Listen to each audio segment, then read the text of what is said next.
अब सवाल ये है कि आखिर ये गुलदस्ता है किसका। दरअसल ये लाल पीला वो गुलदस्ता है जो चुनावों से ठीक पहले तैयार किया गया था, जिसमें अलग अलग दलों के लोगों के दिल मिले हुए थे और नतीजे आने के बाद उस गुलदस्ते के फूल बिछड़ने का संकेत दे रहे हैं। आज हम अपने इस खास कार्यक्रम में आपको दिखाएंगे कि आखिर इस गुलदस्ते का गड़बड़ फॉर्मूला है क्या। लेकिन उससे पहले आपको दिखाते हैं लखनऊ के सपा दफ्तर पर ऐसा क्या घटा कि कल चल गलबहियां करने वाले, साथ चलने का दावा करने वाले चाचा यानी कि शिवपाल यादव उखड़े उखड़े नजर आए।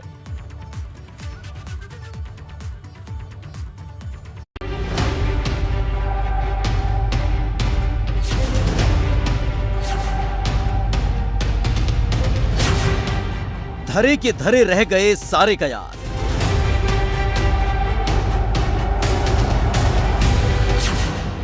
अखिलेश यादव के नेता प्रतिपक्ष बनने का प्रस्ताव पास। समाजवादी पार्टी के राष्ट्रीय अध्यक्ष माननीय श्री अखिलेश यादव जी को सर्वसम्मत से विधायक दल का नेता चुना गया है। यूपी की राजनीति में अखिलेश यादव का नया प्रयास। 10 मार्च को नतीजे आने के बाद से ही लगातार कयास लगाए जा रहे थे कि शायद अखिलेश यादव आजमगढ़ की सांसद रहेंगे और मैनपुरी की करहल सीट से इस्तीफा दे देंगे।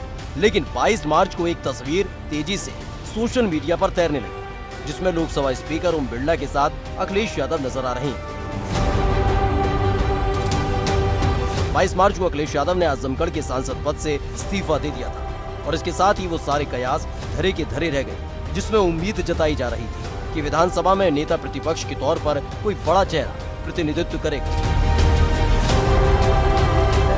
25 मार्च को जैसे ही योगी आदित्यनाथ ने अपने मंत्रिमंडल के साथ शपथ ली, उसके ठीक दूसरे दिन समाजवादी पार्टी ने विधायकों की बैठक बुलाई और फिर अखिलेश यादव के नाम पर विधानमंडल दल के नेता के तौर पर मुहर लगा दी।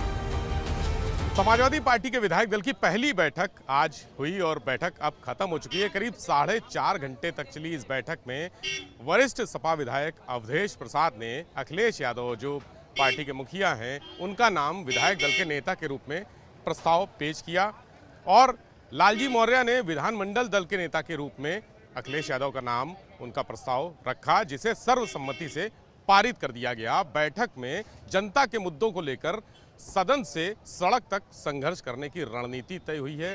तय हुआ है कि जब पहला सदन होगा नई सरकार का, उसी सदन से सरकार से सवाल पूछे जाएंगे, वहीं पर सवाल जवाब किया जाएगा। चूंकि समाजवादियों का हौसला इसलिए बढ़ा हुआ है, अखिलेश यादव अब की बार नेता प्रतिपक्ष के रूप में सदन में रहेंगे और खुद एक मजबूत तरीके से 111 विधायकों के साथ अपनी बात को रखेंगे। दरअसल सपा दफ्तर पर सपा विधायकों की बैठक बुलाई गई थी, जिसमें ये फैसला लिया गया, यानी अब सीएम योगी आदित्यनाथ के सामने सपा के राष्ट्रीय अध्यक्ष अखिलेश यादव नजर आएंगे, जो रणनीतिक तौर पर भी काफी अहम माना जा रहा है, क्योंकि ये पहली दफा है जब अखिलेश यादव नेता प्रतिपक्ष की जिम्मेदारी निभाने जा रहे हैं। विधायक दल की बैठक में समाजवादी पार्टी के राष्ट्रीय अध्यक्ष माननीय श्री अखिलेश यादव जी को सर्वसम्मत से विधायक दल का नेता चुना गया है।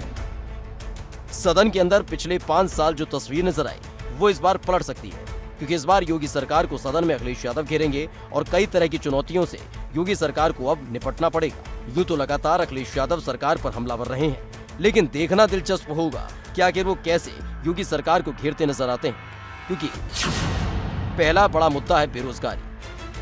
बेरोजगारी का मुद्दा लगातार अखिलेश यादव चुनाव के दौरान उठाते रहे हैं, लेकिन सदन में वो कैसे इन मुद्दों को उठाते हैं ये देखना दिलचस्प होगा। दूसरा बड़ा मुद्दा है किसानों की आय।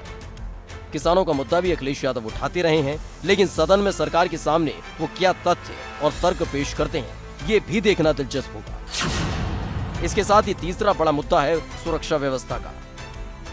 चुनावों के दौरान कई घटनाओं का जिक्र अखिलेश यादव ने अपने मंच से किया था, लेकिन उनके सवाल का जवाब देने के लिए कोई सत्ता पक्ष से मौजूद नहीं था।